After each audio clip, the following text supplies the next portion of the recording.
Hi friends, welcome back to my channel Puneeth Lakshmi Hassan vlogs. Friends ಎಲ್ಲ ಹೇಗಿದ್ದೀರಾ? ನಾನು ಕೂಡ ಚೆನ್ನಾಗಿದ್ದೀನಿ, ನೀವು ಕೂಡ ಚೆನ್ನಾಗಿದ್ದೀರಾ ಅಂತ ಅಂದ್ಕೊಂಡಿದ್ದೀನಿ. ಇದು ವರಮಹಾಲಕ್ಷ್ಮಿ ಹಬ್ಬನೇ ಆಗೋಕ್ಕೂ ಮುಂಚೆನೇ ಮಾಡಿದಂಥ ವ್ಲಾಗು. ಹಬ್ಬದ ಬ್ಯುಸಿಲಿ ಆ ವ್ಲಾಗ್ ಆಗೋಕ್ಕೆ ಆಗ್ತಿರಲಿಲ್ಲ, ಸೊ ಇವತ್ತು ಆಗ್ತಾಯಿದ್ದೀನಿ. ಇನ್ನು ಎಲ್ಲಿಗೆ ಹೋಗ್ತಾಯಿದ್ದೀನಿ, ಇಲ್ಲಿಗೆ ರೆಡಿಯಾಗಿ ಹೋಗ್ತಾಯಿದ್ದೀನಿ ಹೇರ್ ಕಟ್ ಎಲ್ಲ ಮಾಡಿಸ್ಕೊಂಡು ಅಂತ ಈ ವಿಡಿಯೋದಲ್ಲಿ ಕಂಪ್ಲೀಟಾಗಿ ಡೀಟೇಲಾಗಿ ತಿಳಿಸಿದ್ದೀನಿ. ಬನ್ನಿ ವಿಡಿಯೋನ ಸ್ಟಾರ್ಟ್ ಮಾಡೋಣ. ಇನ್ನು ಅಮ್ಮನ ಮನೆಗೆ ಹೋಗಬೇಕಿತ್ತು, ಅದಕ್ಕೋಸ್ಕರ ಐಬ್ರೋ ಮಾಡಿಸ್ಕೊತಾ ಇದ್ದೆ. ಐಬ್ರೋ ಜಾಸ್ತಿ ಬೆಳೆಯಲ್ಲ ಅಂದರೆ ಕಷ್ಟ, ಬೆಳೆದ್ರೂ ಕಷ್ಟನೇ. ಯಾಕೆಂದರೆ ಅದು ಜಾಸ್ತಿ ಬೆಳೆದ್ಬಿಟ್ರೆ ತೆಗ್ಸುವಾಗ ತುಂಬ ನೋವಾಗುತ್ತೆ. ಅದಕ್ಕೋಸ್ಕರ ಎಷ್ಟು ಅಂದರೆ ನಾನು ಯಾವಾಗಲೂ ಮಾಡ್ಸೋಕೆ ಹೋಗಲ್ಲ ಐಬ್ರೋಸ್ ಎಲ್ಲ. ಏನಾದ್ರು ಫಂಕ್ಷನ್ ಇದ್ದಾಗ, ಏನಾದರೂ ಮದುವೆ ಈ ಥರ ಹೋಗ್ಬೇಕು ಅಂದರೆ ಮಾತ್ರ ನಾನು ಐಬ್ರೋ ಎಲ್ಲ ಮಾಡಿಸ್ಕೊಳೋದಷ್ಟೇ. ಇನ್ನು ನನ್ನ ಮಗಳಿಗೆ ಹೇರ್ ಕಟ್ ಮಾಡಿಸ್ಬೇಕಿತ್ತು. ಅವಳು ಊರಲ್ಲಿದ್ದಾಗ ರಜದಲ್ಲಿ ಅವಳೇ ಕಟ್ ಮಾಡ್ಕೊಂಬಿಟ್ಟಿದ್ಲು ಹೇರ್ಸು. ಅದು ಮಡಚಿ ಹಾಕಬೇಕು ಕೂದಲು, ಬಟ್ ಮಡಚು ಹಾಕೋಕ್ಕಾಗಲ್ಲ. ತುದಿ ಇದ್ದರೆ ಮಾತ್ರ ನಾವು ಮಡಚಿ ಹಾಕೋಕ್ಕೆ ಸಾಧ್ಯ. ಸೊ ತುದಿನೂ ಇಲ್ಲ, ಈ ಕಡೆ ಉದ್ದನೂ ಇಲ್ಲ, ಈ ಕಡೆ ತುಂಡನೂ ಇಲ್ಲ, ಆ ರೀತಿಯಾಗಿತ್ತು ಹೇರ್ಸು. ಇನ್ನು ಸ್ಕೂಲಲ್ಲಿ ಹೋದರೆ ಅದನ್ನು ಮಡ್ಚಿ ಹಾಕೊಂಬನ್ನಿ ಅಂತ ಹೇಳೋರು. ಆ ಕಡೆ ಮಡ್ಚು ಹಾಕೋಕ್ಕಾಗ್ತಿರ್ಲಿಲ್ಲ, ಈ ಕಡೆ ಜುಟ್ಟು ಹಾಕೋಕ್ಕೂ ಆಗ್ತಿರ್ಲಿಲ್ಲ. ಅದಕ್ಕೋಸ್ಕರ ಒಂದು ಲೆವೆಲಿಗೆ ಕಟ್ ಮಾಡಿಸ್ಕೊಳ್ಳೋಣ ಅಂತ ಅವಳದು ಹೇರ್ನ ಕಟ್ ಮಾಡಿಸ್ತಾಯಿದ್ದೀನಿ. ಮಕ್ಕಳಾದರೆ ಬೇಗ ಬೆಳೆಯುತ್ತೆ, ಬಟ್ ನಮ್ಮದೆಲ್ಲ ಸ್ವಲ್ಪ ಲೇಟು ಬೆಳೆಯೋದು ಇವಾಗಂತೂ ಕೂದಲು. ಏಕೆಂದರೆ ಪೋಷಕಾಂಶಗಳು ಚೆನ್ನಾಗಿ ಹೋಗಲಿಲ್ಲ ಅಂದರೆ ಹೇರ್ಸ್ ಬೆಳೆಯೋಕ್ಕೆ ಹೇರ್ ಬೆಳೆಯಲ್ಲ ಬೇಗ. ಸೊ ಆಮೇಲೆ ಟೆನ್ಷನ್ನು, ಯೋಚನೆ ಇವೆಲ್ಲ ಕೂಡ ಕೌಂಟ್ ಆಗುತ್ತೆ ಅಂತ ನನ್ನ ಅಭಿಪ್ರಾಯ.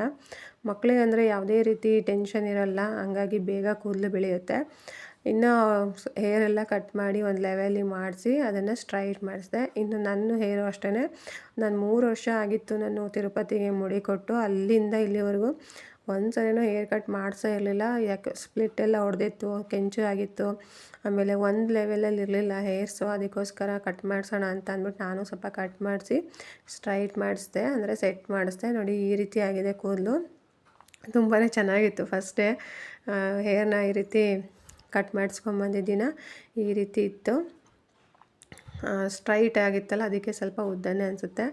ಇನ್ನೂ ಅಮ್ಮನ ಮನೆಗೆ ಹೋಗಬೇಕು, ಅದಕ್ಕೋಸ್ಕರ ಮನೆಯೆಲ್ಲ ಕ್ಲೀನ್ ಮಾಡಿ, ಇನ್ನು ಮಕ್ಕಳು ಸ್ಕೂಲಿಗೆಲ್ಲ ಹೋದ್ಮೇಲೆ ಮನೆಯೆಲ್ಲ ಒಂದು ಕಡೆಯಿಂದ ಕ್ಲೀನ್ ಮಾಡಬೇಕಿತ್ತು. ಪಾತ್ರೆ ಎಲ್ಲ ಹಂಗೆ ಇದ್ವು, ಪಾತ್ರೆ ಎಲ್ಲ ತೊಳ್ಕೊಂಡು ಎಲ್ಲನೂ ನೀಟ್ ಮಾಡಿ, ಮತ್ತಿನ್ನು ಊರಿಗೆ ಹೋಗಬೇಕು ಅಂತ ಏನು ಉಳಿಸ್ತಲೇ ಎಲ್ಲ ತೊಳೆದು ಬಳಿದು ಎಲ್ಲ ನೀಟಾಗಿ ದಬಾಕಿ ಹೋಗಬೇಕು.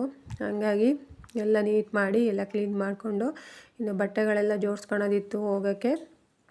ಅಮ್ಮನ ಮನೇಲಿ ಸತ್ಯನಾರಾಯಣ ಸ್ವಾಮಿ ಪೂಜೆ ಇಟ್ಕೊಂಡಿದ್ರು, ಅದಕ್ಕೋಸ್ಕರ ಹೊರಟಿದ್ವಿ. ಇನ್ನು ಮಕ್ಕಳ ಬಟ್ಟೆ, ನನ್ನ ಬಟ್ಟೆ, ಸೀರೆ ಎಲ್ಲ ಒಂದು ಬ್ಯಾಗಿಗೆ ಮೊದಲೇ ತುಂಬಿಟ್ಕೊಂಬಿಡ್ತೀನಿ. ಯಾಕೆಂದರೆ ಮರ್ತೇ ಹೋಗ್ಬಿಡುತ್ತೆ ನಾವು ಹೋಗೋ ಗಡಿಬಿಡೀಲಿ. ಆಮೇಲೆ ಅಲ್ಲಿ ಹೋದ್ಮೇಲೆ ಅಯ್ಯೋ ಅದು ತಂದಿಲ್ಲ ಇದು ತಂದಿಲ್ಲ ಅನ್ನೋದಕ್ಕಿಂತ ಮುಂಚೆನೇ ಎಲ್ಲ ನೀಟಾಗಿ ಜೋಡಿಸಿ ಇಟ್ಕೊಳ್ತಾ ಇದ್ದೀನಿ. ಇನ್ನು ಎಲ್ಲ ಒಂದು ಬ್ಯಾಗಿಗೆ ಪೂರ್ತಿ ಹಾಕೊಂಡಾದ್ಮೇಲೆ ಪೂರ್ತಿ ಎಲ್ಲ ಒಂದು ಬ್ಯಾಗಿಗೆ ತುಂಬ್ಕೊಳ್ತಾ ಇದ್ದೀನಿ. ಸೀರೆ ಮತ್ತು ಡ್ರೆಸ್ಸು ಏನು ಬೇಕು ಅದೆಲ್ಲ. ಮಕ್ಕಳಿಗೂ ಕೂಡ ಅವ್ರ ಬಟ್ಟೆ ಅವ್ರಿಗೆ ಅಷ್ಟು ಗೊತ್ತಾಗಲ್ಲ, ನಾವೇ ಎಲ್ಲ ನೀಟಾಗಿ ನೋಡಿಕೊಂಡು ತೆಗೆದಿಡಬೇಕು. ಇನ್ನು ಎಲ್ಲ ಕ್ಲೀನ್ ಮಾಡಿದ್ದಾಯಿತು, ಮನೆಯೆಲ್ಲ ಕ್ಲೀನಾಗಿ ಎಲ್ಲ ಗುಡಿಸಿ ಒರೆಸಿ ಪಾತ್ರೆ ಎಲ್ಲ ವಾಶ್ ಮಾಡಿ ಕೌಂಟ್ರ್ ಟಾಪ್ ಎಲ್ಲ ಕ್ಲೀನ್ ಮಾಡಿ, ಇನ್ನು ಸಂಜೆ 4:45 ಟ್ರೈನಿಗೆ ಹೊರಟ್ವಿ. ಸೊ ಇದು ಬಾಗೇಶ್ಪುರ, ಅಲ್ಲಿ ಟ್ರೈನ್ ಬರೋದಿತ್ತು, ಅದಕ್ಕೆ ಅಲ್ಲಿ ಕ್ರಾಸಿಂಗ್ ಅಂತ ನಿಲ್ಲಿಸಿದ್ರು. ಇನ್ನು ನಾವು ಹೋದಾಗ 8:15 ಆಗಿತ್ತು. ಮನೆಗೆ ನನ್ನ ತಮ್ಮ ಬಂದು ಪಿಕಪ್ ಮಾಡ್ಕೊಂಡು ಹೋದ. ಸೊ ಮನೆಗೆ ಹೋದಾದ್ಮೇಲೆ ಆಲ್ರೆಡಿ ನನ್ನ ತಂಗಿ ಅವ್ರ ಯಜಮಾನರೆಲ್ಲ ಮುಂಚೆನೇ ಬಂದಿದ್ದರು ಅಲ್ಲಿಗೆ. ಸೊ ಅವರು ಮಗಳಿಗೆ ಊಟ ಮಾಡಿಸ್ತಾಯಿದ್ರು. ಇನ್ನು ನಾವೆಲ್ಲ ಹೋಗಿ ಸ್ವಲ್ಪ ಮಕ್ಕಳೆಲ್ಲ ಗದ್ದಲ, ಅವ್ರದ್ದೇ ಮಾತುಕತೆ, ಅವರು ಎಲ್ಲರ ಜೊತೆ ಅದೇನೋ ಒಂಥರ ಚಂದ ಮಕ್ಕಳಾಗಿದ್ದಾಗ. ಇನ್ನು ಊಟಕ್ಕೆಲ್ಲ ರೆಡಿಯಾಗಿ ಮುದ್ದೆ ಮಾಡಿಕೊಂಡು, ಅನ್ನ ಎಲ್ಲ ಆಗಿತ್ತು, ಮುದ್ದೆ ಮಾತ್ರ ಮಾಡಿಕೊಂಡು ಎಲ್ಲ ಊಟ ಎಲ್ಲ ಆದಮೇಲೆ ಪಾತ್ರೆ ಎಲ್ಲ ವಾಶ್ ಮಾಡಿಟ್ಟು ಇನ್ನು ಮೆಹಂದಿ ಹಾಕೋಣ. ಮಕ್ಕಳಿಗೆ ಎಷ್ಟು ಇಷ್ಟ ಅಂದರೆ ಮೆಹಂದಿ ಎಲ್ಲ ಹಾಕ್ಕೊಳೋದು, ಅಷ್ಟು ಖುಷಿ. ಫಸ್ಟ್ ಎಲ್ಲ ಚಿಕ್ಕ ಮಕ್ಕಳಿಗೆ ಹಾಕ್ಬಿಟ್ಟು ಮೆಹಂದಿ, ಆಮೇಲೆ ನಾವೆಲ್ಲ ದೊಡ್ಡವರು ಹಾಕಿದ್ವಿ. ಅವಳು ನಮ್ಮ ಅಕ್ಕನ ಮಗಳು ಹಾಕಿದ್ವಿ ಎಲ್ಲರಿಗೂ ಮೆಹಂದಿ. ತುಂಬ ಚೆನ್ನಾಗಿ ಹಾಕಿದ್ದಾಳೆ. ಹೀಗೆ ಎಲ್ಲರೂ ರಾತ್ರಿ 12 ಗಂಟೆ ಆಗಿತ್ತು ಮಲ್ಕೊಂಡಾಗ. 12 ಗಂಟೆ ಆದರೂ ಮಲ್ಕೊಂಡಿಲ್ಲ ಮಕ್ಕಳು. ಅಲ್ಲಿಂದ ಇಲ್ಲಿಗೆ ಓಡಾಡ್ತಾನೆ ಇದ್ದರು. ಸೊ ನಾನು ಕೂಡ ಫೈನಲಿ ಮೆಹಂದಿ ಎಲ್ಲ ಹಾಕಿಸ್ಕೊಂಡು ಮಲ್ಕೊಂಡೆ. ಇನ್ನು ಬೆಳಗ್ಗೆ ಏನಾಯಿತು, ಸತ್ಯನಾರಾಯಣ ಸ್ವಾಮಿ ಪೂಜೆ ಹೇಗೆ ನಡೀತು ಅಂತ ಈ ವಿಡಿಯೋದಲ್ಲಿ ನೆಕ್ಸ್ಟ್ ವಿಡಿಯೋದಲ್ಲಿ ಶೇರ್ ಮಾಡ್ತಿದ್ದೀನಿ. ಯಾರೆಲ್ಲ ನನ್ನ ಚಾನಲ್ನ ಹೊಸ್ದಾಗಿ ನೋಡ್ತಿದ್ದೀರಾ ದಯವಿಟ್ಟು ನನ್ನ ಚಾನಲ್ನ ಸಬ್ಸ್ಕ್ರೈಬ್ ಮಾಡ್ಕೊಂಡು ನೋಡಿ, ಹಾಗೆಯೇ ಲೈಕ್ ಮಾಡಿ ಮತ್ತು ಶೇರ್ ಮಾಡಿ. ಅಂಟಿಲ್ ದೆನ್ ಟೇಕ್ ಕೇರ್, ಬಾಯ್.